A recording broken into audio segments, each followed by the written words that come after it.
and we're Crooked. We are way crooked. No. It's definitely the camera. We have some issues, and I think we're too close. No, that's Is fine. that good? You need to be over more. There, I think we're good. Guys, what's going on? No, here? I don't know. Hello! La, la, la. Hello, all. Welcome. It is Monday night, Generational Change. I'm Jen. I'm Peter. I don't think we got any clips. We need to put our banners and stuff up because I took them down to do that recording. Oh, you did? Yeah, I'm like looking at them. Where did you put them? There they go. Oh, there's Thanks, one. Colin. There's the other. No. What did you do? That way you have control of it. Don't you? Wouldn't you rather it be over you and not over me? Yes, absolutely. See, yeah, you were right. It should be over Peter. Well, good evening. And first things first, hello to Jimmy Zimzam. New patron, Jimmy Zimzam. Which, by the way, you will note your name in the scrolling as it happens. Now, of course, he gets to bother you anytime he wants. Now he can reach out in person. Yes. That is for everybody. That is. So where do we begin tonight? There's so many things, right? Like there's so many things. I think I know where to begin. I don't know. I don't know if you and I are necessarily focused on. See, no, we're not focused on. No, I'm totally coming on this evening because this wasn't what I was focused on. Excuse me. I have a very important announcement to make on this show. I look a lot bigger than usual. What's going on here? I think my ego is finally getting the best of me, and I'm growing exponentially. But anyway, I wanted to come on here and listen. I wanted to let you know that everything's okay. We postponed the inevitable, which is I'm going to have the money necessary to pay off my debts. I've got a lot, but believe me when I tell you, everything's going to be fine. I don't think so. Still making America great again in 24. And I'll tell you something else. I had a really wonderful, maybe a little hostile conversation with the members of the Israel party line. They're not too happy with me right now, but they're going to have to understand something. They need to end the war. I made it very clear today. Sleepy Joe has no way of controlling the situation anymore, and I totally do. And as a result, we are going to make America great again by ending the war in Israel. That is a really terrible war. All wars are terrible. You understand, right? I do, but now I'm going to get in trouble for having you on my show. Oh, but that's okay. People will totally understand. Remember, do you know? Because I got. Excuse me. I'm on the right side of the issue. You were saying? I was saying that apparently, and again, guys, I don't read the comments and I'm on social media, but I have been told that I was getting some negative commentary for hosting Jill Stein on this podcast. She's a total, no, wait, listen, she's a great person. I totally love Jill Stein. She's really great. She should be on every ballot, and make sure that you vote for Jill Stein and not Sleepy Joe. And the point is that there was somebody who was saying that they can't support me as a candidate because me as a podcast content creator was wrong for hosting a person running for president of the country. I mean, really, I come seriously. on here. Think about that for a second. That level of tribalism. Listen, I make it my business as a presidential candidate to come on here and talk with my enemies because you are my enemy. But I'll make you my friend. We'll make a really great deal. It'll be a tremendous deal. I don't have enemies. You totally do. I totally don't like you. You're voting for the wrong side. Then you have enemies. I don't have enemies. I have lots of enemies. Oh, I know. Do you see what a martyr I am? I'm like Jesus. Can you believe it? No. They're going to crucify me in the middle. Well, that they're doing. That is true. If anybody can make you look to the left, it's the Democratic Party. Well, they don't understand we're going to end up in a really bad situation if we allow this war to continue. And we understand. I would say that we knew that, 2 days in, but no, no, listen, I've been given a lot of important information. I've read it all. And there's no question we're not making America great again if we continue down this road. No, it's a really terrible decision. It's bad. Thank you for moving the embassy to Jerusalem, which is part of the problem that we have that has now been I beg to differ that that's a problem. It was a problem. Idea. No, it was a horrible idea. It was my idea, so it's a tremendous idea. We discussed it on the show. We thought it was a horrible idea. Now I have an even better idea. I get a lot of money all the time. Our campaign is doing wonderfully, tremendously. They're trying to take all that money away. The Democrats, they're terrible people. But this is a fairly decent Democrat. I think you might want to consider giving her support. I believe if you go in this direction right over here. Oh, sorry. Didn't mean to get too close to you, Jen. So but make sure you get over there to that QR code. Click on that QR code. Jen Perlman will make America great again in 24 if you support her against that loathsome Debbie Wasserroom Schultz. She's not a good person. She's really terrible, and she's been at it for far too long. She's even older than I am by political years. Can you believe that? It's really incredible. So do yourself a favor, give her a support. She's doing a great job, and I need to go. I am being tracked right now by the IDF. You've got to go. I've totally got to go. I got to go incognito. Got to go back to my fortress at Mar-a-Lago. Goodbye. So there you go. Yes. So no, really, and so for anybody out there, if I have somebody come on this show because I am trying to put out information to people that are not getting it in other places, specifically mainstream sources that are run by corporate and Democrat and Republican operative type people. So if I'm trying to have people on this show to expand horizons and somebody somehow suggests that I shouldn't do that or they won't support me, you're not my people. That is just absurd. The idea that I wouldn't talk to somebody running for president for a party that will be on the ballot in probably all 50 states. So not a fringe, and I should just not talk to her because she's a green. Do people, am I like, that's crazy talk. You're Meshuggah. What does that mean? Crazy. Oh. You're Meshuggah. Like you're a crazy one. Well, I think that that's a Yiddish thing. Well, there's also, listen, there's going to be people out there that are going to hope that Jen loses or is going to, not want to see her succeed for one reason or another. I would be so excited if I thought that this somehow was like there was a betting thing in Vegas on our race. Like that would make, like if there was like odds extra and percentages. Motivation? I'm just saying, like if people were, I don't know if that's even a thing, but like that would be so funny to me if there was like an odds thing on this and to see if anybody wins on that or loses or whatever. Either way, like that would be hilarious to me. Well, I would say that if the left is definitely trying to cause a spark here, Claudia Dela Cruz is running on the socialist ticket. I think if she and Jill Stein were smart, they would probably combine efforts. That would create even more leverage because the Green Party is going to most likely be on all 50 states. Yeah. And as a result, why would you not talk? Maybe they are talking. Who knows? Well, no, but I mean, it's just so absurd to think that we're a small podcast. We're a small community, I say small but mighty. And so when we get somebody that is a national person, to think that we wouldn't have them on when it's so relevant is just so unbelievably like willfully ignorant. Yeah. And it's just so absurd to me that somebody would suggest that somehow me having her on my podcast affects me being a candidate running as a Democrat. So like what crazy. Anyway, so I find that like off the wall. The left has a very hard time figuring out how to put their ish together, which is not surprising. That's been the truth for a very long time. And it's also why I think in many cases elections are not won because the cohesion just simply is lacking. Then there's going to be, again, like I said, there's going to be people who will want Jen to fail, either because they think she's not pure enough or that she's will she or won't she? Will she or won't she? Who knows? But you'll learn very quickly who's really on the side of the efforts that we're trying to put out there, and those that are not. But what's so interesting is when I think about that, like me not being elected to Congress is by no stretch of an imagination me failing. It's unfortunate for the people here that somebody who would be a better voice for them wouldn't be able to do that or couldn't get through. I mean, that's sort of disappointing. I mean, I get that, but I assure you, or anyone, like people, if you call it failing, I don't know why you say that. I didn't say it was. Well, you said, no, you said people that want me to fail or people that just hope I don't win. It's not, this isn't about me personally. So it's like, if somehow somebody thinks that wishing me not winning is somehow sticking it to me in some way, that's just stupid. It's just stupid because it's just not, that's not how this will work.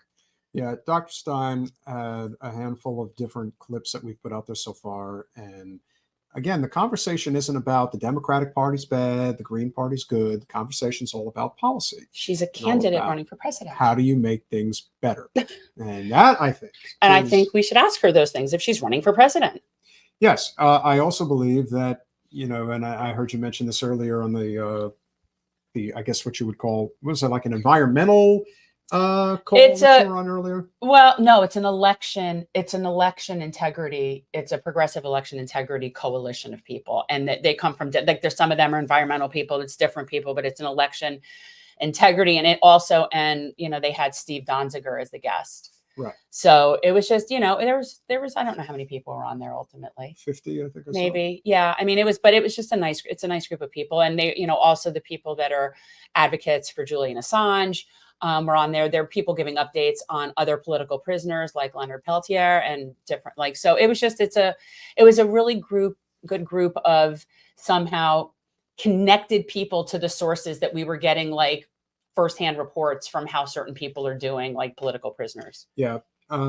It was a good meeting. I noticed that there was a conversation pertaining to nuclear power, which, again, I have been very clear that my support for nuclear power has to do with the Series 4 systems that have been constructed over the past few years. And I have said many times that the opinions of him do not represent me, and my thoughts on it are more open and wanting to see more research and evidence. And I'm not taking an official stand other than it doesn't look good to me.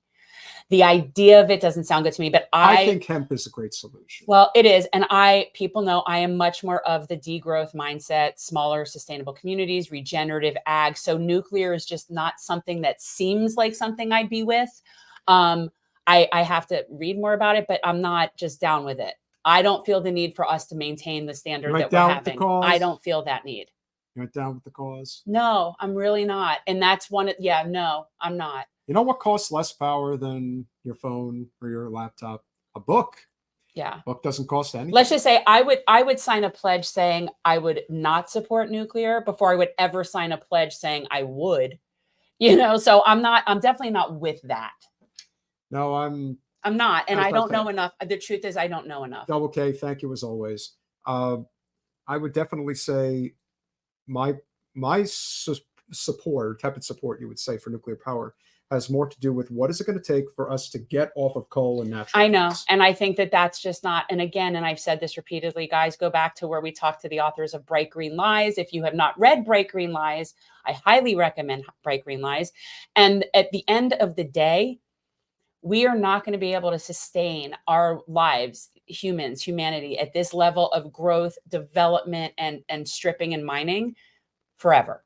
It's not going to happen. No. So my feeling is the sooner we accept that, the better, and that we start making arrangements for a lifestyle that doesn't include things that necessarily require the energy that we need for things that we need fossil fuels for.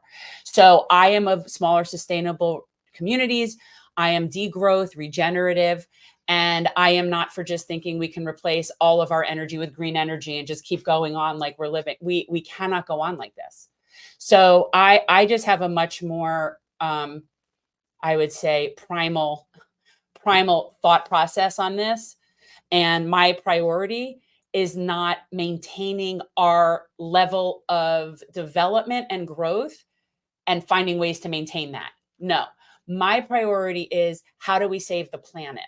So I think that the majority of what we see when we see people talking about green and all renewable, it's really just more for-profit systems that are going to be put in place that will further mine and screw up the earth in different fashions.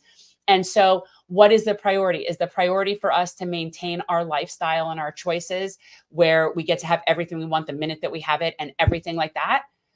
Well, then we're on this path to nothing. But if that's the priority, then yeah, you're going to want to try all these things so that we could keep doing what we're doing, but more and bigger and better. And that's not my thing. So I don't feel the need to maintain like some incredibly fast-paced situation. So that's just me. Yeah, and that also has to do with whether people are capable but of I'm a living hippie. off the grid. And no, it isn't. Well, it isn't necessarily off the grid. It's just living sustainably and reasonably.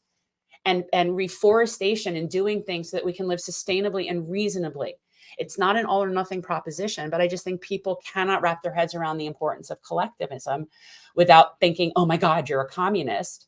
When it's just this concept of if we're all better when we're all healthy and we're educated and we're all like, it's not like the race to the top ends with you standing alone at the top of nothing.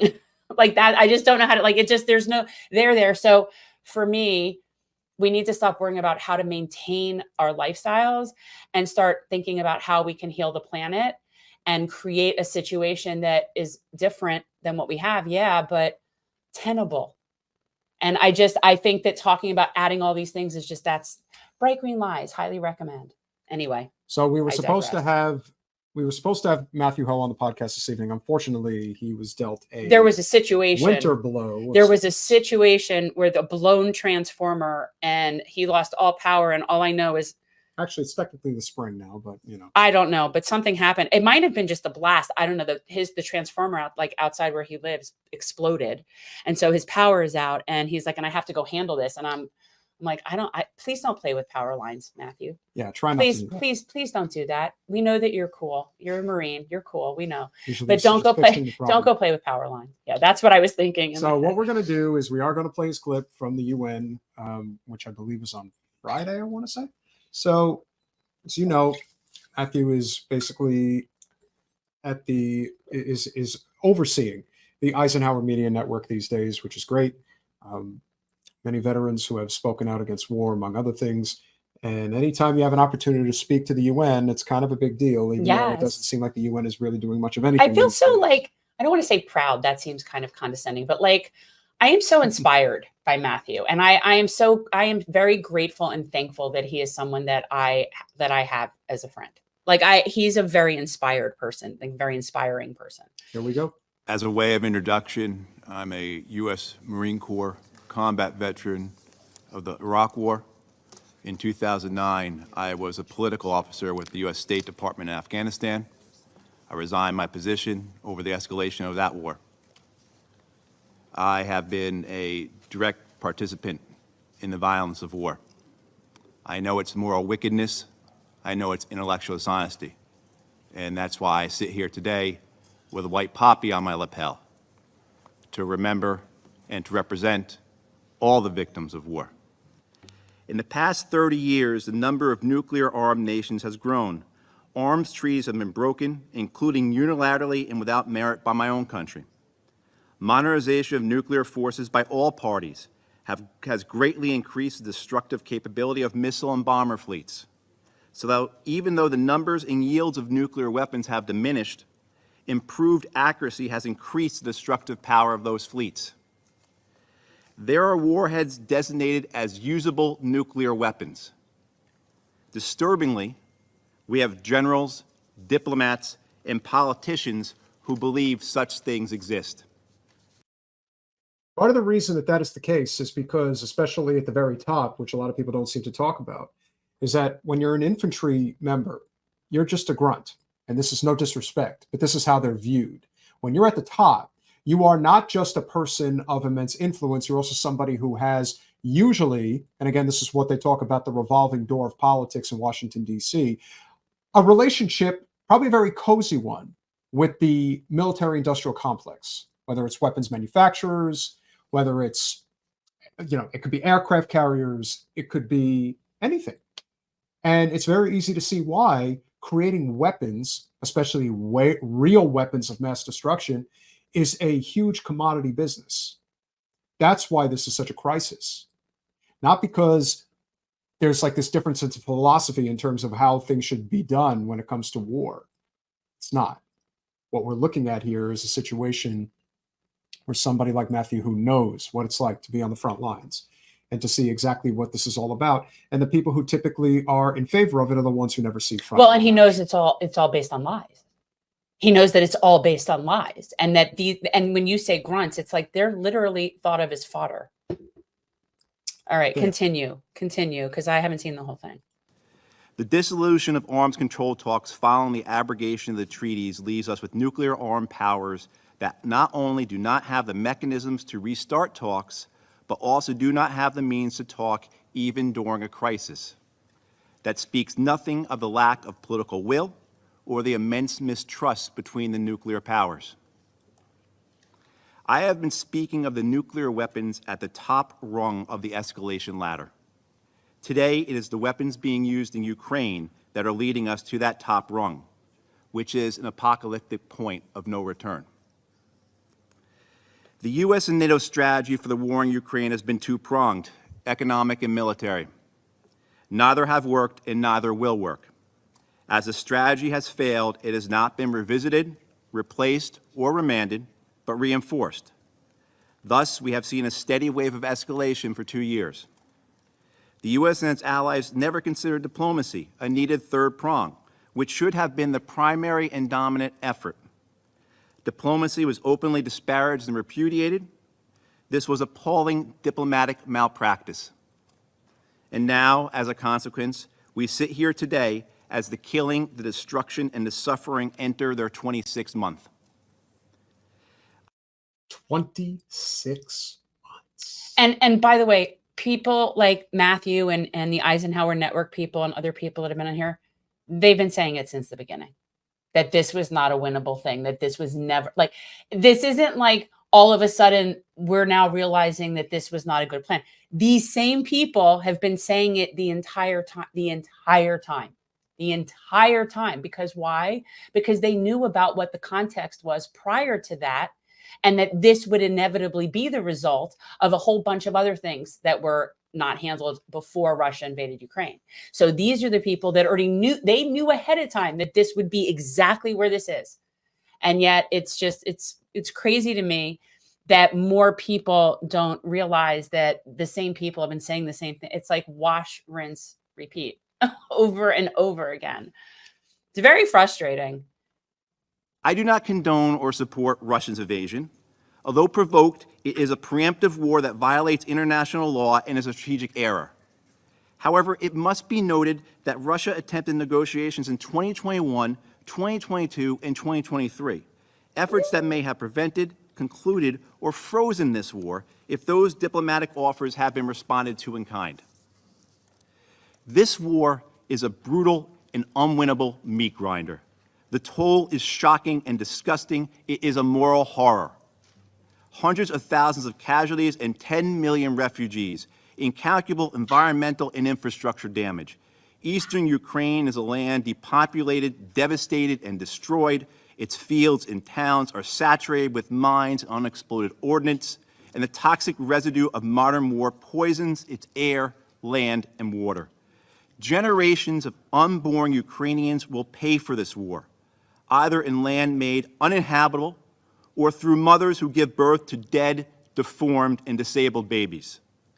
Ask the representatives here from Iraq, Cambodia, Laos, Vietnam, and other nations if you believe war ever comes to an end.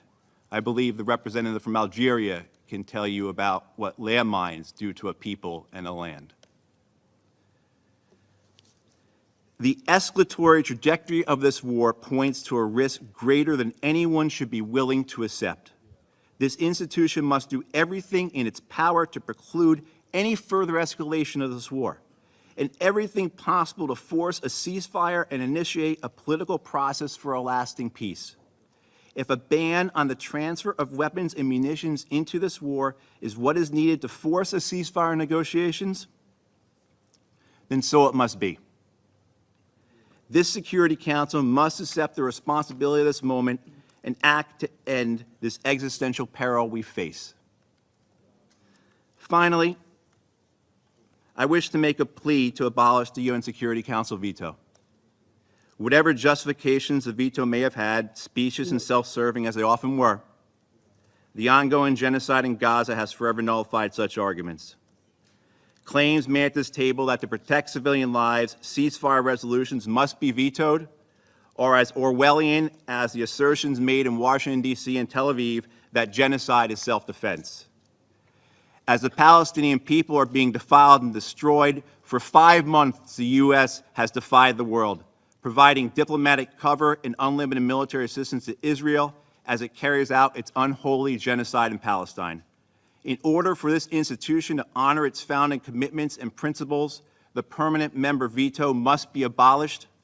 Never again should a nation be able to protect occupation, oppression, apartheid, and genocide.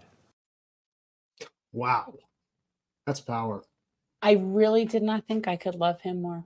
I really, like, this is really, like, and again, coming from somebody who actually served on the front lines and may very well have taken lives. Well, it's not, it just seemed really horrible things, and just knows that it's to no good end. There's no end that wins. Like, there's no winner. But again, it's like everyone with the Ukraine flag in their bio. These are people who would never in a million years pick up a weapon and go to the front lines in Kiev and fight. But this was never winnable. This was never going to go any other way than this. It's always so easy. Yeah. It's so easy to wave your stupid flag and act like you care when in reality you have nothing to lose. All right, finish it. Is it done? Finish it, I think. We're done. Unbelievable. He's so awesome. He's so awesome. And that's really always been the case when it comes to war. That's serious. Like, that to me is so badass right there, what he did. You can say that again, Chip. Right? Badass. Just, you know what? I am so pleased that we're seeing people in positions that having platforms like that are on our team. Like, it just pleases me to see that somebody on our team is able to say what we would want to say if we were sitting in front of that group of people. That just makes me happy. Yeah. And it is, but it shouldn't take somebody like Matthew to have to go out there and say that. And it's not like that's going to get picked up by mainstream media, corporate mainstream media. No, they're not going to play that. Why would they? And he ran as a green. Yeah, that makes him wrong. Remember, it wasn't the Republicans, it was the Democrats who tried to move heaven and earth to get him kicked off the ballot in North Carolina. And he sued and he won. Yeah. And one of the people who did was Mark Elias down here in Florida, you know, Mr.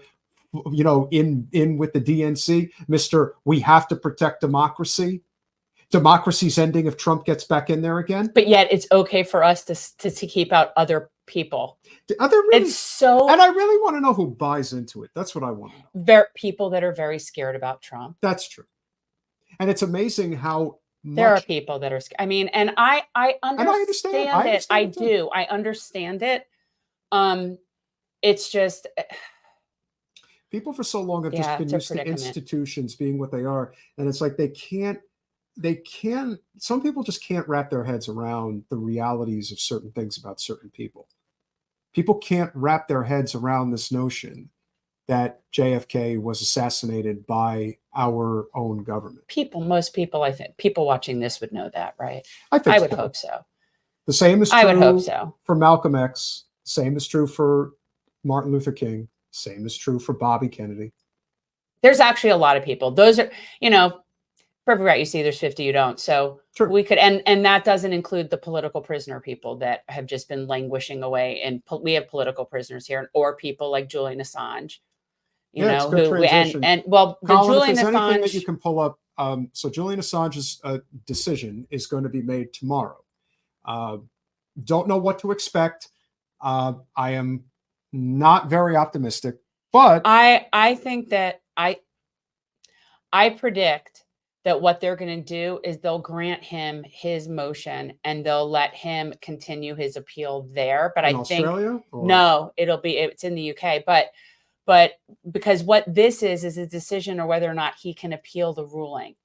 And so if they say he can, then that just prolongs it and keeps it going on and on and on, because the problem is that the other two options are, one, the U.S. would have to just dismiss the case and let it go. And at this point, I feel like they are just so... There is so much going on right now that they probably could like slip it under the rug. Well, but the thing is, but the thing is that the last thing I think they want is really to extradite him, but they can't get out of it in another way. So I kind of have this... They did make him an offer. Actually, they've made, like a few months ago, they made him an offer, which was that he had to agree to what was espionage. Like he had to agree that he did it in order to get the deal. And he said no. And then I know that there was, within the past few days, there was something new that was offered, but I am guessing that it's not,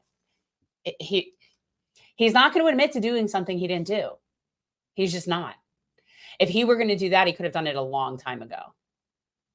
Which is why you wonder what the conditions will be if they are actually going to offer him a plea deal. Well, I know that our administration, in my opinion, and I give them very little grace in terms of like knowledge or strategy, but I cannot fathom that they want Julian Assange stateside anytime between now and November. Considering everything that's going on right now? Okay. They do not want that, but they can't exactly say, oh yeah, we were wrong and like illegally had this person's life ruined and detained him and violated all of his human rights for the past 15 years, blah, blah, blah. So they're not going to do that.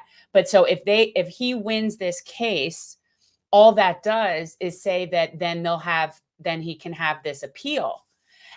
But that could take weeks, months, years. So that my guess is that that's what would happen.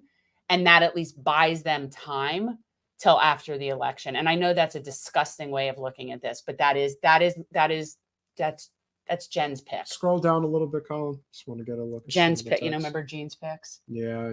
Gene Shalit? No, on Seinfeld, Jean's picks. Vincent and Jean. That's how I said Gene Shalit, though. No, Vincent and Jean. If you guys don't know who Gene Shalit is. No, people know. Mr. Mustache. The U.S. Department is reportedly considering permitting Julian Assange to enter a guilty plea to a reduced charge of mishandling classified information. And you're of the belief there's no way he's going to do that. No, I don't. And by the way, the concept of what is that charge? Mishandling classified information. So what is that then? Is that a misdemeanor? Is it still a felony? A lesser charge related to mishandling of classified information could enable Assange to plead to the misdemeanor remotely, potentially allowing him to avoid extradition to the U.S., where he has been wanted for years. There's your compromise. Free without having to travel to America. There's your compromise. Okay, so there's the compromise. My thought process was that they are going to move heaven and earth to not have him here. They don't want that now. They now realize what they've stepped in and pushed, but now it's a matter of saving face. So that was exactly what I'm saying. They don't want him here. So there's your compromise where they get him, but it looks really pathetic, guys. The fact that you've been holding somebody basically hostage for 15 years and all you're going to get them on is a misdemeanor. Let me tell you something. If that was like in any attorney's office of any, you really should lose your job. Yeah, go out of business. It's seriously, that's really poor judicial work. In a statement emailed to Reuters, Assange's attorney, Barry Pollock, wrote, "It is inappropriate for Mr. Assange's lawyers to comment while his case is before the UK High Court, other than to say, we've been given no indication that the Department of Justice intends to resolve the case, and the U.S. is continuing with as much determination as ever to seek his extradition on all 18 charges, exposing him to 175 years in prison." So that's okay. U.S. prosecutors have earlier said it would be no more than 63. It's just 63 months. Just 5 years. He's already been in prison for like how long? 14? I mean, when did he? Because to me, when he was first stuck at the Ecuadorian embassy, that's when the clock started. It's only gotten just exponentially worse since he's been at Belmarsh. But he's been without freedom and without liberty for however long from when he first went into the Ecuadorian embassy. It's like 14 years at this point. It's something it's crazy long. So I think what this looks like to me, who is this article? Who's this from? I'm not sure, but let's finish it out. Scroll down a little bit more, Colin. Okay, because I think that that's very telling. So the look of this article, and again, I don't know who this is from, is that they want the U.S. needs to come off like they're not going to they're still fighting full force. They need to come off that way publicly. All right. Because that's the saving face thing. But then behind the scenes, it could be something else is going on entirely. And that's why where's this article from? That's what I'm saying. Who is this? This is from The Independent. I don't know. Marusha Musafar. Okay. So I don't know this. The Independent is in the UK. Okay. And it's what so you'd have to take that with a grain of salt, just like us. Yeah, that's a call. So I mean, again, we don't know what's going to happen. It's theater at this point, but I am just saying, from any sort of political standpoint, I cannot fathom that the Joe Biden administration would want Julian Assange anywhere over here between now and November. Now, whether or not they care about what happens after that, I'm sure they don't. But that would be my prediction. So whatever would facilitate that not happening and them saving face somehow would be what would happen. That's Occam's razor. So apparently over on Rumble, when you said JFK, your transmission froze up. Is the government attacking you guys? Let me put it this way. I have been noticing that the likes and comments and clicks on Instagram and TikTok have already started to slow down quite a bit. So I can assure you that when you start talking about certain things that put you on the radar of the powers that be, especially at a time where censorship is all they've got, you get suppressed. Of course you're going to get suppressed. We really shouldn't talk about him. Like, we really shouldn't just on the show, just as a matter of principle. I mean, I have no problem, but just as a matter of like, why do we want to keep I did mention it for 2 seconds. No, I mean, we need to come up with a code. That's what a lot of people do. That's what JFK is for anyway. No. There are certain things. John Kennedy was. No, what I'm saying is that there are certain things that when people talk in code, then you get through. And that's how you have to do it. There's certain things that you just really shouldn't say, literally. I don't know. Does it? Does the DOJ hurt? No, because I think the DOJ is a pretzel. The DOJ is a pretzel. Yeah, any of these organizations, I think of it as like back in the 80s, when you had to have like 5 or 6 different components, whether it was the TV, the stereo, the Nintendo, all those things. And so when you look behind, what do you see? Like 1,000 wires all crossed together. Yeah, it's ridiculous. And the left doesn't know what the right hand is doing. But, they've just gotten themselves in a pickle in more ways than one. And it'll be interesting. But see, to me, even if that deal is legitimate, I see they're saying it isn't because they realize how pathetic that looks, that after this amount of years, they're going to walk away with a conviction on a misdemeanor. That is just pathetic. So that's why I think you're seeing that spokesperson be like, we're still going for the maximum, blah, blah, blah. But they don't want him here. So again, to me, Occam's razor would be that they would find a way to prolong it, but maybe they're just done even dealing with it and they want to just be done with the whole thing. And that they're looking pathetic, but they look pathetic anyway. So yeah, that's not a new thing. No, that's not new. So Andy Martin wants to know, if you lose the primary, can you run as an independent? The answer is no. Can't do that. We live in a very blue district and we get very low, and we have closed primaries. So we get very low voter participation in our primaries. That is one of the reasons that we have them in August. It's designed to have low voter turnout. It's August 20th is our primary. And they don't want high turnout. So if we get 14% voter turnout in a primary, it takes very little to win that seat. But at the end of the day, those are the same people that are going to come out mostly and vote in the general. And our district is a plus 12 blue. So there's no way for an independent to win. It's not going to happen. If you guys are considering supporting Jen, remember, every little bit helps. And I mean that. But it's funny you said we've done the research. We have lots of years of we have enough experience and watching just empirical evidence watching this. It would amount to like more focus groups than you could wrap your head around. So yes, if there were a way to unseat her as an independent, it would have been done by somebody years ago. Yeah, that's the point. And so if you are interested in supporting Jen's efforts, make sure you get over there and highlight with your phone the QR code to get to gen2024.org and contribute what you can.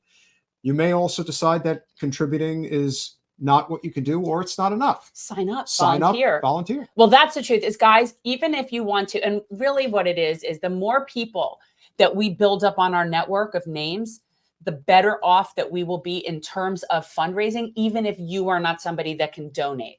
So what I'm asking you to do is if you go over to our website and you sign up, we need, like, what are we doing as far as the emailing? Like, are these people that can help in terms of like email lists? Like, I think Bryson is going to be helping with volunteers. Good. So we are going to need volunteers from anywhere. Obviously if people are local and want to be out and canvassing with us when we're having our field operation, that would be fun. But camel packs, highly recommend camel packs. It's very hot here in the summer. So, but there's so many things you can do, but just adding and getting into and part of our system and our campaign will help build up our infrastructure and our whole online system and all of it. It's all connected. I've had it explained to me, guys, but something having to do with the data and the IDs and the nation builder and the emails and blah, blah, blah. So anyway, the more you guys sign up and connect with the campaign, it helps, even if you can't donate. Just that's great. Like, just please follow the campaign. Yeah, every amount helps. We are going to be having our first official Zoom fundraiser. Ooh. It is invite, so you obviously are going to have to hence the fundraiser. But we already have one super special guest who will be attending. She is scheduled to attend, and here's hoping that she is able to attend without any conflicts of we know that things happen. Things do happen, but Nina Turner has already been confirmed. We're going to be working on several others, and we're going to try to do this, probably once a month would be my guess. Maybe have different guests, different people. Yes. And so if you guys have any recommendations, but make sure that you sign up, because if you are interested in joining us for the fundraiser next Thursday, I'm going to put that in here right now. Yeah. You're going to email our fun fundraiser organizer. That's what we should call it. The fun fundraiser. For those of you who may remember Ava Putstova, make sure that you email finance@gen2024.org. So I'm going to put that in right now. Interested in next Thursday. I mean, and this will be coming out, and it'll be there will be links. There will be things on our website. But yeah, I'm sure she'll put, like, we'll have links up as soon as the system is all set up for people to RSVP and get in on that. But yes, and anybody locally, if anybody is down here locally, and even if you're in, I don't even know how far of a range would we go for a meet and greet. Thank you for asking, Chris. Absolutely. Oh, yes. One of the things that phone and text banking comes in very handy when you're out of state. And if you're somebody who does certain things, and when you would do in-kind donations, whether it's video editing, produce, like anything that you would do that would help a political campaign, you can make in-kind donations of your time. And it's always appreciated if there's something you can help with that would bring a lot to our little party here. And what was the other thing we were going to say about fun? Oh, if you're a local person and you're interested in having a meet and greet or having me come over, that is also something that I do. I am totally happy to go and chat with people. I'll meet with pretty much most people in gathering spaces. So if you're interested in having some sort of meet and greet and you're in the vicinity of us, please also reach out. You can reach out to finance@gen2024.org. Anything like that. Colin, please pull up the article from a little earlier that I sent you from James Carville. Very important. And of course, it's going to be a short show tonight, but we are going to talk about the blocking of UNRWA Gaza funding from the president. Can I give my anecdote about what happened when I was phone banking with a woman that I was talking to? I'm not mentioning names, and I'm doing international. Not international. It feels like that. It's like our phone banking is set up so that no matter what time I dial, it only goes to certain time zones so that it doesn't go too late at night or whatever. So it's a system. So I was on the phone with someone. I don't even remember the name at this point. It's like blank, and I was telling her who I am, and she goes, "I hate to ask you this, but are you Jewish?" And I was, that was, and I'm like, "Yeah." And she said, "Are you a member of Jewish Voice for Peace?" And I said, "Yeah." And she said, "Okay, then I can support you." And it just made me so sad. So then I started crying, and then she started crying. And the whole thing is, I felt so sad because I feel like it's so sad to me that my people are having to be questioned about whether or not they supported genocide. And that people like my congressperson are continuously conflating those things. But that was so weird to me, that just being asked, "Are you Jewish?" And this, by the way, the list of people that I'm calling right now are people that were our 2020 donors. Now, many of them don't necessarily remember, because these are small dollar donors, and it's people, again, around the country that were our donors. So, so she doesn't necessarily remember each candidate that she donated to, right? And it just made me sad that she asked me if I was Jewish. And it could have gone either way, right? Like when she asked me if I was Jewish and if I was a member of JVP, for all I know, she could have been a rabid Zionist that was about to go off on me. But yet she was somebody that was like-minded to me. And so it was, I don't know, it just made me sad. Anyway, I thought I would share that because we've gotten to a really scary place.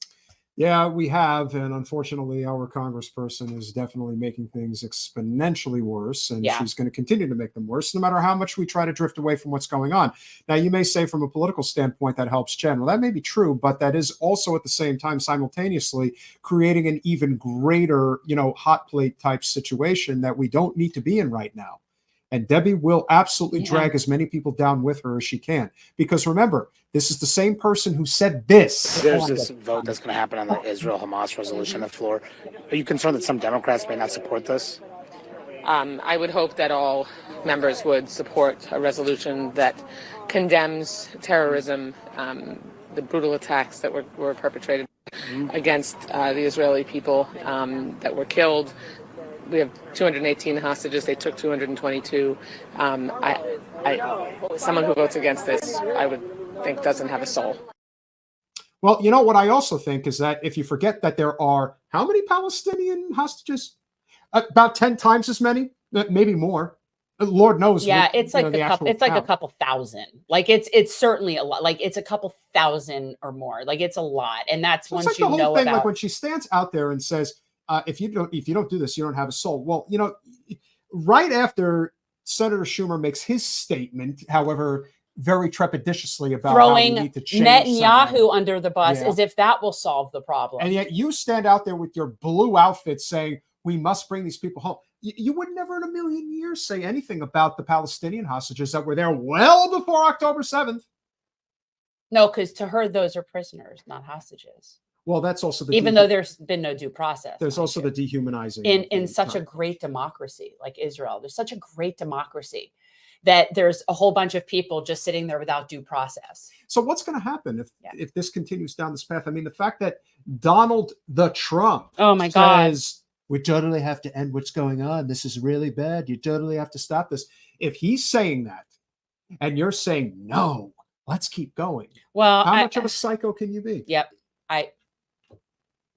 It's just the whole thing is, and this is something I was also thinking about today. So a lot of people have been approaching me from the Muslim community locally that are just very, very scared, very freaked out. And one of the things that is upsetting is that they had really felt like in this country, and these are people that are my generation. Okay. So this is not like old people. This is like people mine and younger, maybe within like 10 years of me, that they were right before this all started on October 7th, this country for them was at a place where Jewish people and Muslims were at like a really good, harmonious thing at many community and local levels in terms of interpersonal relationships and working relationships. And like things were, and now it's horrible. They're terrified that people are losing jobs. Like this is some really scary McCarthyist crap that's going on. And so that fear is absolutely something that is going to fuel and support my campaign. And that is very weird for me to think about it, because on the one hand, I am like broken about what's happening that's causing that. But then if that's the fuel that somehow pushes us, where people just have had it with her and it's the last straw, that's what it takes, it's very bittersweet. I mean, I feel like I don't even know what to say. It's so sad to me that people are so freaked out, that they are so desperate for a voice, because they're just so scared about their communities and how people are perceiving them and about being blackballed and all of this stuff. And it's just so sad to me. And I feel like people like her are just perpetuating it. And that's what they want to see stop. Yes, the Gaza situation is off the charts for anybody with a soul. And that's not what I'm talking about, something specifically pertaining to relations here right now. And that is something that is very concerning for the Muslim population here right now, in addition to what is going on in Gaza. Right. That's what I'm saying. And it's just not as simple as they just don't like that Palestinians are being genocided.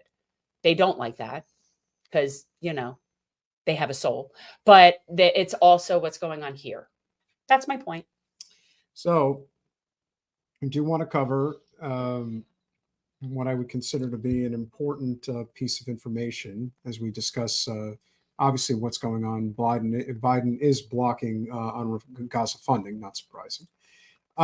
But James Carville is very opinionated about the fact that there are too many preachy females who are dominating the culture of the Democratic Party.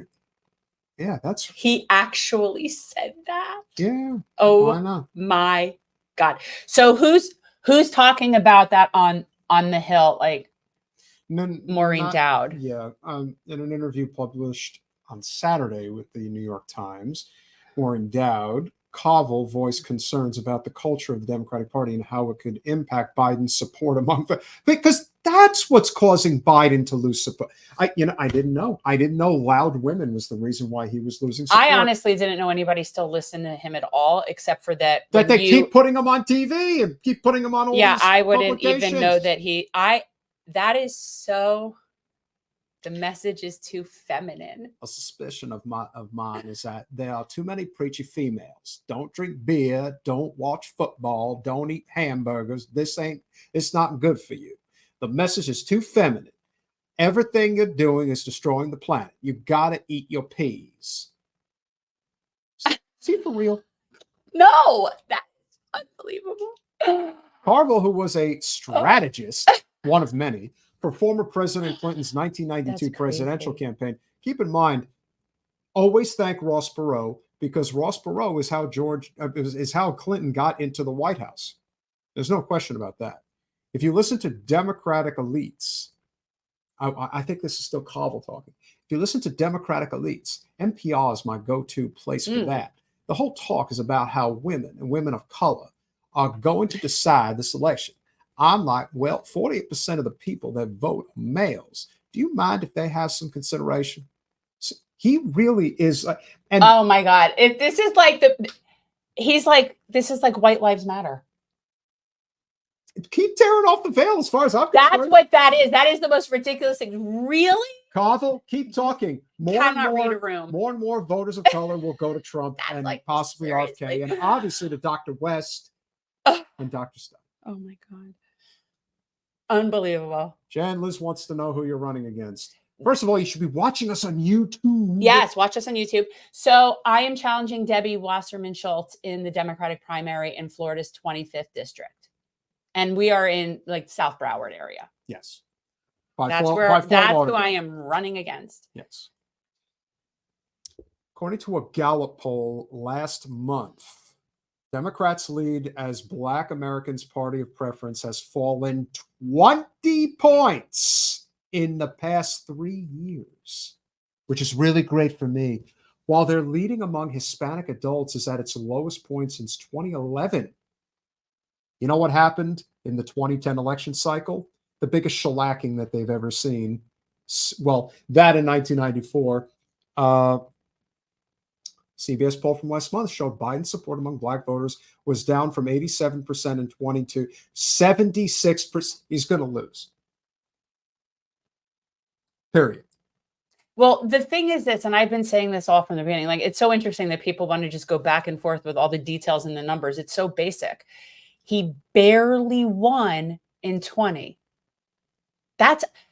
To me, that's pretty basic. The only sort of like wrench in it is RFK. You're a basic. I am basic. The only wrench in it is RFK and who he pulls more votes from. But the reality is Biden barely won in 20. I think it's definitely, it's going to be fairly split. But Michigan, I think the bigger, forget it. Yeah, the bigger it gets, it definitely becomes an advantage for Trump because I think Trump's base is much more committed than Biden's base is, especially at this point. Yeah, and I also if you get former President Trump coming out saying that we have to end the war in Gaza, game over. You let him get to you on the left on that. They did on everything. And no matter what you say, President Biden and the Biden administration and the Democratic Party establishment, just remember, Trump said it first. That's how it's been. He's been on offense every step of the way. It's really... It's pathetic.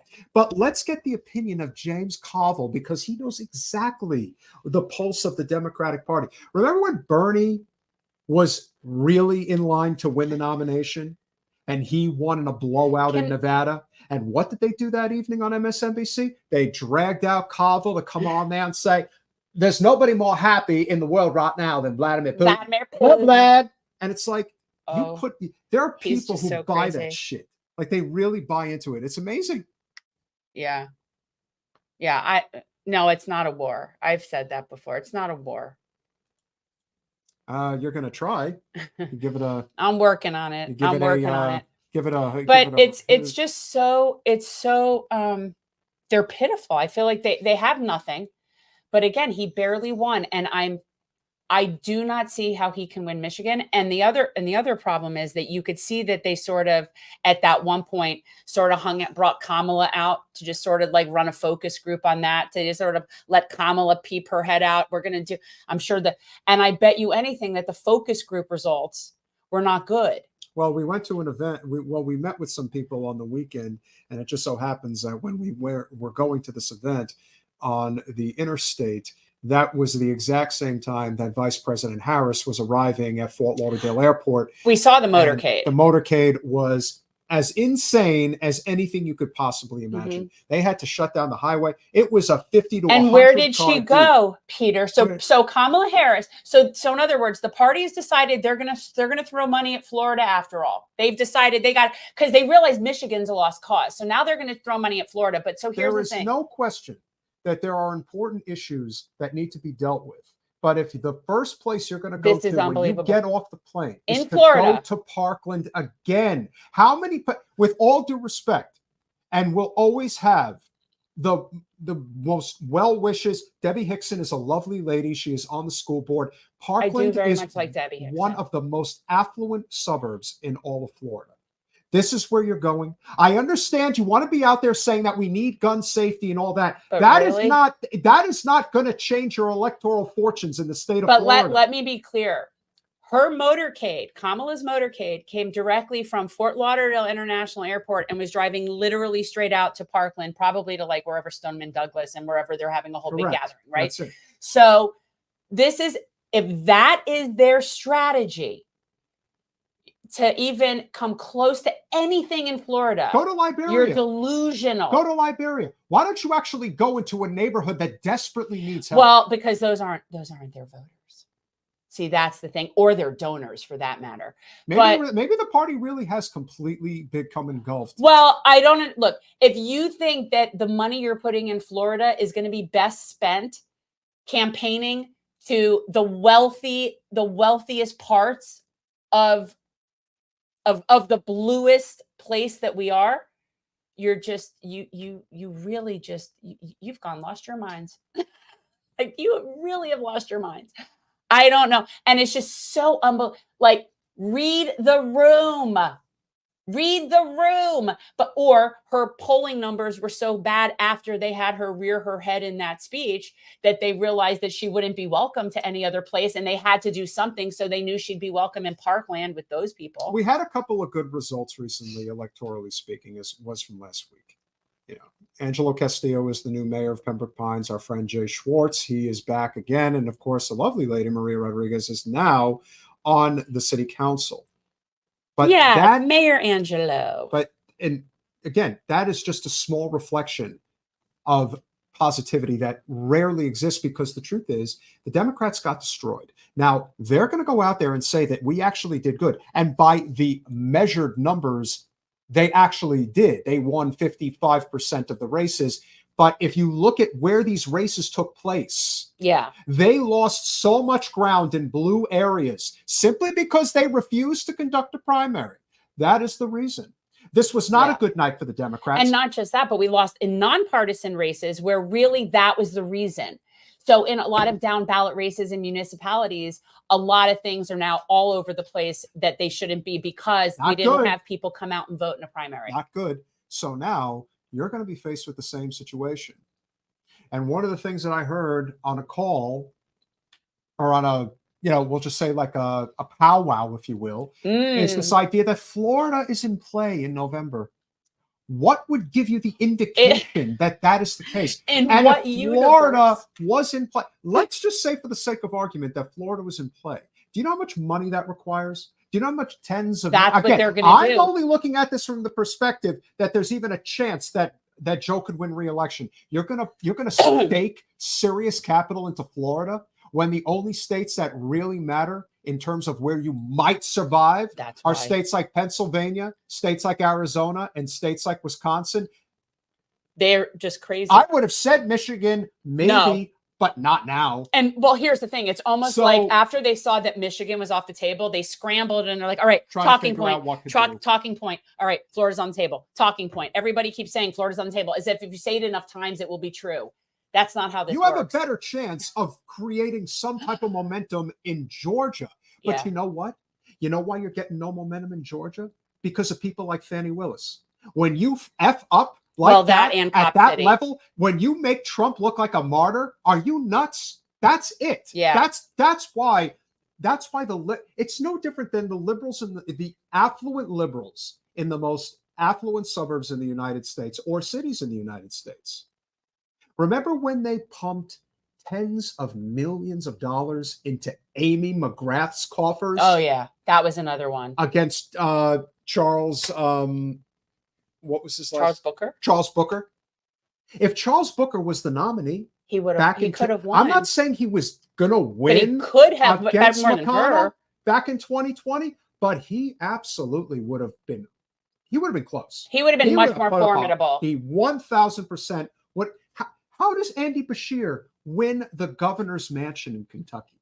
Somebody like Charles Booker, 1,000%, would have been in position to win that race. Infinitely more formidable. But because the very loud and wealthy liberal suburbanites. Maybe it's because there's too many women. It's too feminine. Maybe there's too many females involved. Maybe that's why. Maybe it's because, maybe that's it. But what they ended up doing was screwing themselves in the process. They lost ground because Amy McGrath was a terrible candidate. And you know how I know Amy McGrath's a terrible candidate? Because she was a fraud. Because Kentucky is technically a +8 R state. That's not a big gap. It's not. It's winnable. But Amy McGrath lost by 20 points. Thank you, Arlene. Thank you, Arlene. Good to see you. Awesome. We love it. And guys, again, I am a big proponent of small monthly donors as well, because honestly, it's just, it takes a village. Now, it feels like, you know what it is? Like monthly donors, there are shareholders. And I feel like beholden to the shareholders. You know what I mean? And so like when I'm out there, and believe me, I need that kind of motivation to call people and ask for money. You have no idea, people. I hate calling and asking for money. So get yourselves over when there. I know that there are shareholders depending on it, it's motivating because, as we've said, I'm one of the people that's not getting paid at all from it, the campaigning. So I'm happy. Well, he's not, but you could be at some point. I would not. Doesn't matter. The point is, I'm not asking for money for me. I'm doing it for my shareholders. My concern is that we win. Yes, it is. I know, and mine too. And that is the mission. And I do think you can win. Like I do. I think you can win. We could be having a perfect storm situation, people. But regardless, the platform is really. And I would say this to anybody regarding Debbie. I'll just say this: if Debbie looks like she can lose, she's going to lose, because enough people will eventually wreck it. If they sense that if they start going places and people are saying Jen, and not Debbie, or just not saying anything at all, then that's a sign, because eventually momentum carries the day. Yeah. That's why so many people say, "Oh, well, I made peace with Debbie." Yeah. No, that's because Debbie you make peace with Debbie. She's your employee. Go make peace with her. But not this time. Oh, you're not making peace this time. Chip, Debbie. I mean, people always ask this. Chip, will Debbie debate me? First of all, Debbie will not do everything in her power to pretend this isn't happening. Right. She won't even acknowledge my existence. No. So debate me, no. And also, quite honestly, I've said it before. There's no point. What am I going to debate with Mario? If you want Arnold or McConnell, you have to throw in. You got to throw in. All right. So, no, what I was going to say is, what would I debate her about? Healthcare? No, I don't want to. I don't want to debate with someone. Honestly, there's no point. There's no point. She's got talking points from whoever her corporate overlords are. I don't know. There's no point. There's only a point to debate when both people are both reasonable and being intellectually honest. Yeah. And if you're not being intellectually honest, there's really no point in having a debate. But it is going to be very interesting because, again, as I said, the voters that end up getting involved in these types of races, well, it isn't necessarily the voters themselves, because the voters in a given district are going to identify one way or the other with the person in question who's running. That matters. But I will say that when these high-profile races start springing up all over the place, they get these very affluent donors that will stick their noses into races where they do not care. They do not care, first of all, if they actually can win. Because again, we've talked about this on the show many times before. There is a commodity within politics to just keep the money train moving. And it doesn't matter if it's a competitive race. It doesn't matter if you can win or not. I know a guy out in California who's pumping God knows how much money, or is getting money pumped into his coffers because he's running against Kevin McCarthy in a race he can't win, but it doesn't matter because he's running against McCarthy, and that makes me feel good. Well, not just that, but the WCCC. And it's in California. Do you know what the WCCC? Yeah. The white collar campaign carnies. And the white collar campaign carnies make so much money off of these campaigns, whether they're winnable or not. They don't care. And then they just go like, sort of like, they're like symbiotes, like venom. Like they just sort of, they just go on to other campaigns and move on and do their thing. That's why our campaign seasons are so long. That's why this is as it is, where people will have campaigns for unwinnable races. And if you want to talk about an industry where there is no difference between Democrats and Republicans, it is the consultant industrial complex. They are all the same. Look at Liz Smith, and need I say more? Sorry, Liz, but white collar campaign carnies, it's a real thing. And these people this is why the industry is what it is. That's why when you look at a race, like I always think about Val Demings running against Marco Rubio, where they outspent him by like $25 million and she lost by how many? Like 20 points? 17 points. Okay. Not 20, 17. 17. Got okay. Close. So when you look at something like that and you think, why would they do that instead of put that money in actual winnable races in local things? Because some people are simply paid to lose. And not just that, but you know how many people they were able to pay in terms of consultants and vendors and friends and whatever out of that $25 million.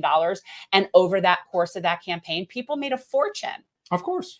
So if you actually distributed that money to local races, state house races, it wouldn't be as profitable for the consultant class. Why do you think people in the GOP were so furious with Ron DeSantis? One of the things that existed in his campaign was that you had people doing the exact same thing. They were just getting paid out the yin-yang. He had so much money. Ron DeSantis, for that short campaign, had $150 million. You know how many consultants got their wheels greased? Big time. Right. Big time. See, if we had publicly funded elections and you only got X amount of dollars, then that would limit that. And then we could actually have short campaign cycles like, normal countries. And you know what the problem is also with the liberal class is they'll look at a campaign like Ron DeSantis and say, look, he blew through $150 million. You're part of the problem. Because if that was your candidate on the blue side, you would be perfectly fine with it. You wouldn't even think twice about it. Right, that's why you were totally fine with sending all that money to Amy McGrath in Kentucky to lose to Mitch McConnell by 20 freaking points. You know what's a similar hypocrisy, which reminds me of like, because we're talking about before you go. Yes. By the way, do you know that Amy McGrath was paying for ads in states like Ohio for Donald Trump? Did you know that? Nobody cares now because it's old news. Oh, it's old news now. It's old news. Who cares? What I was going to say is, and now I'm not even going to remember what I was going to say. You see how easily that happens? That's your fault. That is my fault. It is my fault, but it was a good idea at one point. It was a good idea that came through my head. You were talking about with Amy. I don't remember what I even transitioned to. Amy McGrath? No, but it was before that. It was something. Danny McGrath? No, it'll come to you. It'll come to me. If it was really important, I'll remember. That's what my dad says. But that's why you should always be cognizant of whether or not races can. I mean, listen, one of the talking points that Debbie threw out there back in 2020, and she'll do it again this time, is that if Jen were to win the primary, she will lose the general in a plus 12D district. Not just that, in a place where a lot of independents and Republicans actually like me and hate her. It's just so weird to me. You're awesome, Taylor. Thank you very much. Thank you. We appreciate the love for sure. Double K, obviously the easiest. Well, of course, that's one way. And going to gen2024.org is always the best way. Now, for anybody who wants to contribute but is outside the United States, that's when you contribute to Generational Change. You can be one of our patrons on Generational Change, and that helps us keep our podcast going, which, of course, is also one of the platforms that we use. So, but that is the way to do it. If you want to support our efforts in an ancillary way, and our the accounts never cross. Correct. Like there's no crossing over. Generational change is insulated. It's a small thing that just keeps its little self going with whatever we get goes to the producers and people that help put together videos for us, right? The occasional slice of pizza, maybe, but that's fine. It's infrequent. But yeah, we want to make sure our guys are being taken care of. And nothing from Gen Change goes over to the campaign at all. Like there's no, they don't cross-pollinate in any financial way whatsoever. Which is obviously within the campaign bylaws, which you have to follow. Sable, the way that happens is by the word continuing to spread. Now, what I will say, and this is very important for everybody who is watching, I would say one of the more effective ways that we can continue to get the word out there, and that's for everybody who's watching right now, make sure that you are following the campaign on all major social media platforms, but the most important ones would be Twitter, Instagram, and TikTok. That is where at least for as long as we have TikTok. That is where most of the activity is happening. That is okay. You can still contribute to the campaign, and it will go directly to Jen. So remember, make sure that you are following the campaign on these particular social media channels. It all helps, guys. It really does. It helps. I feel like we could have a perfect storm situation. We could.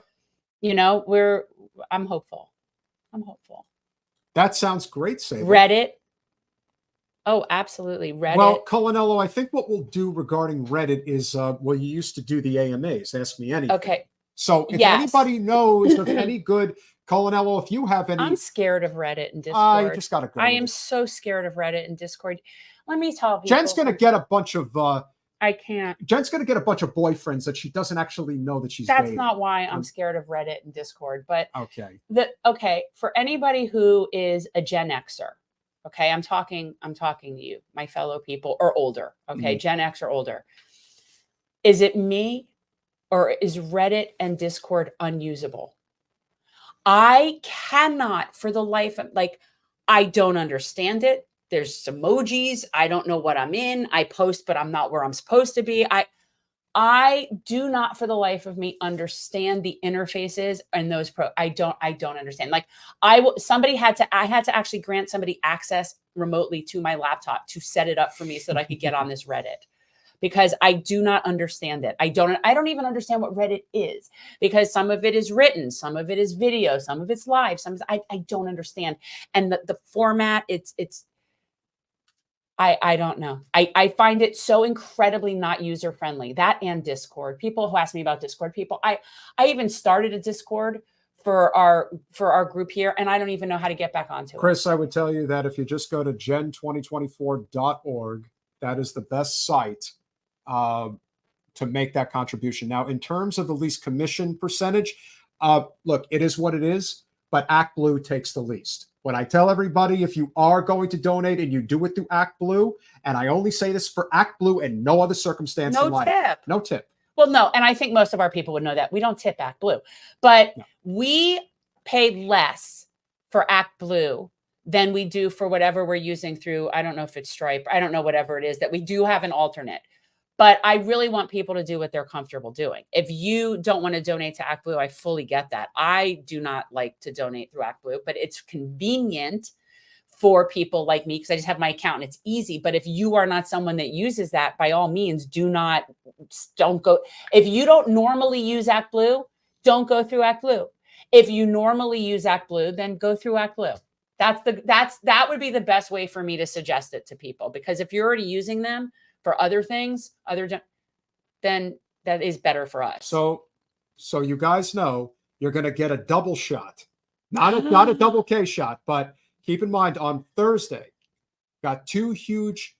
We got huge. We're going to have our podcast at 1:00 with one of the, and this is going to be a big one because Ciara Rao, who is a huge advocate in the Free Palestine community, also author of the book White Women, is somebody who I think will be able to connect Jen with a lot more people within that community and even bigger platforms. Are we going to, we'll have her put it out, obviously, on her platform. So she's going to come, she will be here at 1:15 on Thursday. So make sure you tune in for that. Then at 3:30, I believe, Jen is going on with Lee Camp. Yay, So that will fun. So Jen is going to have a Fun. And then but that's I mean, we're having Sarah on as our show. That's correct. right. So Generational Change, Ciara Rao on Thursday, 1:00. And then at 3:30 on Lee Camp's channel, Jen is going to be interviewed for her campaign. Is it him or is it him and Ellen? I don't know. Because they have a thing that they do together, but but it might just be an audio. I don't know that they do a video. I don't know. Yes. And then you're also going to be interviewed by Andrea Ravensky. Yes, she has a YouTube show called Above It All, and I've just always really liked. I just like her. There's sometimes I just like some people. Gamers are just cool people. Yeah, no, she's a. Well, I didn't even realize that she was a gamer person because I would just watch her and she would be, I didn't realize that she was necessarily gaming. She was just talking and saying things that I found to be smart. So I just liked her. I didn't realize that she was gaming. Kind of the same with Vosh for me in the beginning. Like I didn't realize that whole community existed. I would watch them and see them on other things. I don't know. A shout out. Wait. Pat Bennett. All I see is Pat Bennett's heart. Yeah, I see it too.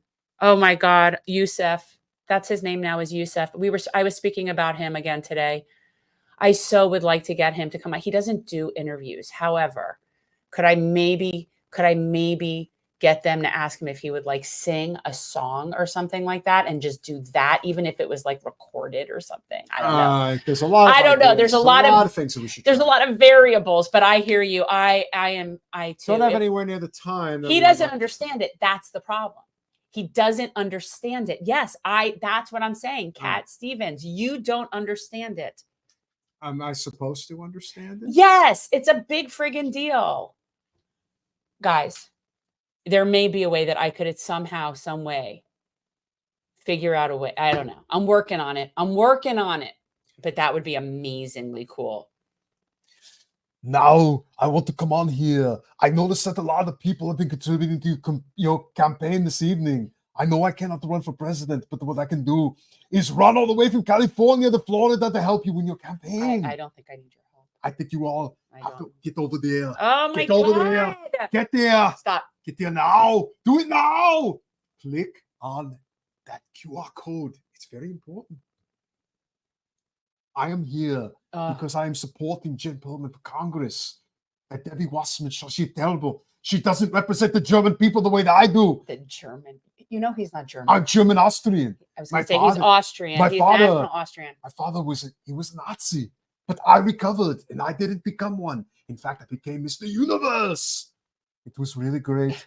So make sure you get over there and you support it. Do it now. Now. Oh my God, that's so annoying. That is so annoying. Stop it. Yes. Is that a dog? Yes, that was Chip's dog. Our firmware. That was Chip's dog, Wraith. And he sent me a picture of that. And he also sent me a picture of his dog that he has now too. But I love the canines. This is the rainbow. This is the rainbow wall. So I know that there are many. We love dogs. I know there are many impressions that I do, but I think I do the Arnold better than Robert Smigel does it or Conan O'Brien. I think I could have been on there. They could have cut out the face and just had the mouth talking the whole time. You think I could have done that? I think I could have done it. I find that so annoying. I think I'm actually getting a headache from this. That's really. I do. It's really not good. I don't want to. Yeah. Puff. All right. Arlene likes it. As long as Arlene likes it, then that's fine. I wouldn't, if it were me, no. But if Arlene says so, then you can do it.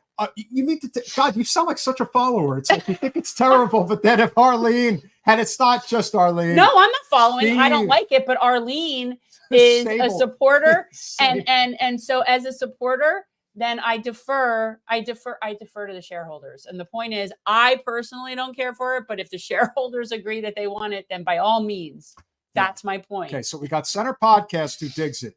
We got Sable who thinks it's good. Okay, we've got Steve who thinks it's good. Oh my, you think that's the best? Travers thinks it's good. No, I don't. Arlene thinks it's good. Oh, for God's sake! All right, fine. You come here, Travers. You don't count. You're not a voter. But he could be a contributor. That's true. You could be. You could be a generational change contributor. Travers is somebody who does need to get over to Patreon. I don't know. We don't want to be accused of having undue influence from the UK. Yeah, really. No, that's really where he's in Ireland, right? Yes. Travers is an island. Yeah, we can't have the undue influence of the Irish on this No, show.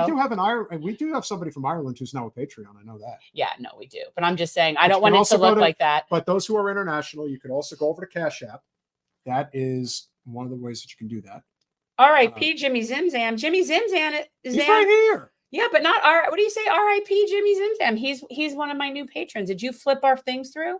Oh, right. You flip our things, or Let's get that before we get the thing. You know the thing. Yeah, no, thank you. Shout out to Jimmy Zimzam. Allow me to break the ice. Let's kick some. Okay, first of all, I'm going to tell you, I have never seen Batman and Robin. Okay. I would not watch it. I'm going to say something about this comment, okay? Henry, how could you even assess that from how bad the rest of it was, right? Like that Arnold was, to me, the most tip of the iceberg of the problems of that movie. And I love Clooney. Not a high point. He'll even admit it. He's not proud of it. But there were so many things bad about that movie that I don't know that I ever focused on Arnold. But I will tell you, I actually did like Uma Thurman.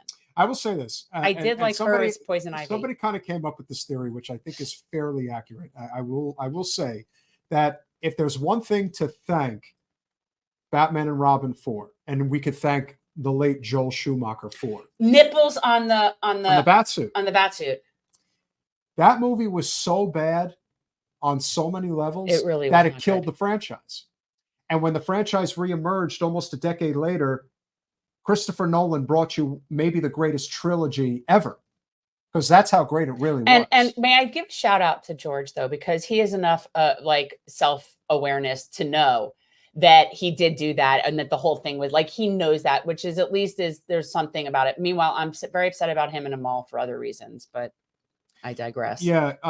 So where are you, Amal? Rania has basically been going to task on Amal Clooney. I was going to ask you, is there any way? I really, really, really want to talk to Rania and Eugene. Rania and or Eugene. Thank you, DJ, and we really appreciate that. And yes, for everybody who is watching, for the 600 people that are watching across social media right now, make sure that you smash that like button. Make sure that you are subscribed. Make sure that you click the bell. No, I want to talk to Rania. Yeah, I want to talk to Rania and I want to talk to Eugene.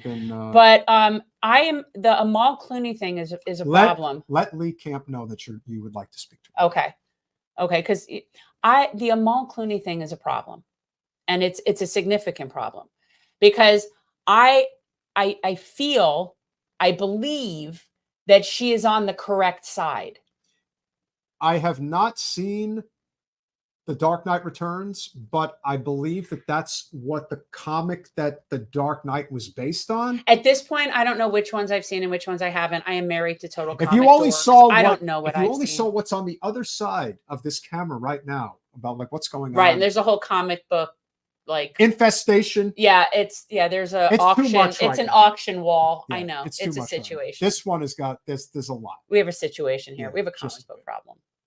Yes, I would definitely agree that Heath Ledger's performance was one of the best I've ever seen. Yeah. I remember what it was like. It was a great. That was good. Great film going. I am generally not a sequel person. Generally with movies, even if I really like one, not only do I not generally like the sequels, I don't even see them.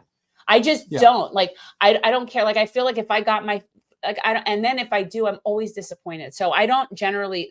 There's a lot of times when I'll see a movie and not see a sequel. I will definitely say though that experience, specifically seeing The Dark Knight, that was absolutely out of this world. Summer of 2008. That was one of the best films ever. It was that good. Ledger absolutely earned that Oscar. It could have won Best Picture as far as I'm concerned. I had never really seen a film that was supposed to be a superhero movie that basically was it was an almost believable type of drama. And then you look at the way that the superhero movies have evolved today.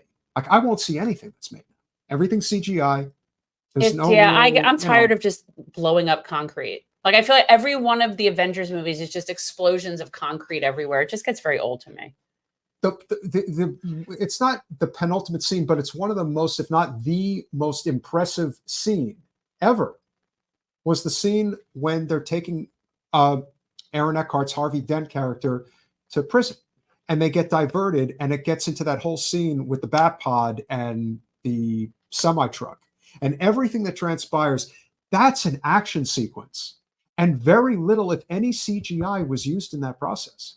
That was an incredible Yeah, job. no, we've lost our way. Everything is franchises now. Everything is superhero franchises and things that have good merchandising. So I will say the two good movies that I saw that were Oscar movies, and I did not watch the Oscars because I just don't care. But I did see that I very much liked American Fiction. I saw that. That was really good. And I liked Poor Things with Emma Stone. Those are the two that were in the, and I also did see The Holdovers. I don't know if that was one of them. That was Paul Giamatti. I agree, Henry. That is actually what was supposed So to the commonality between the movies that I am saying is that they were just good movies, and it wasn't just a whole bunch of ridiculous explosions and nonsense. Some way to turn Batman into the villain. He's the bad guy. Although I will say I don't normally endorse sequels, but I am a huge Michael Keaton fan. I always have been. Well, the second one. The Beetlejuice is good. I'm concerned. Why? I have concerns. You don't think it'll be any good? Maybe I can count on one hand the amount of times I've liked the sequel, and it's really few and far between. Superman 2 was great. But that's not really a sequel, because those two films were filmed at the exact same time. It's a sequel. It's a sequel. The first one ended. There was a second one. But that's like saying that The Godfather Part 2 is a sequel. It's really not. It is also a really good sequel. But it's part of the book. That's not how this works. It came out afterwards in the theaters. It counts as a sequel.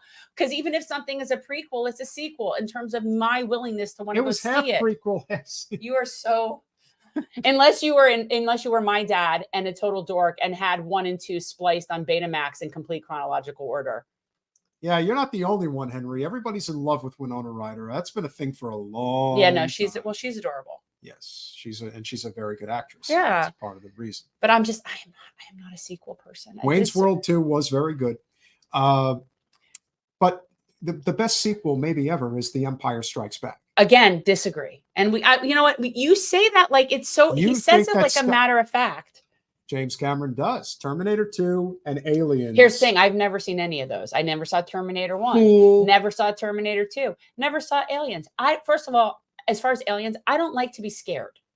I don't enjoy that. It's not fun to me. Aliens, and don't tell me Aliens is not scary, because I know that it's friggin' horrifying. Not compared to Alien. Alien is a whole all of it. Scary. All of it. I don't like it. I don't like to feel scared. In fact, I think that it is psychotic that people do enjoy feeling scared.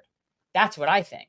So, and to me, that's not just like an adrenaline thing. It is. I think there is a psychosis amongst people that enjoy feeling scared. I don't get it. Well, there's a difference between liking horror movies and liking the feeling. But then they don't feel Up. scared. Well, but then they don't necessarily feel scared. And I'm talking about real feeling scared.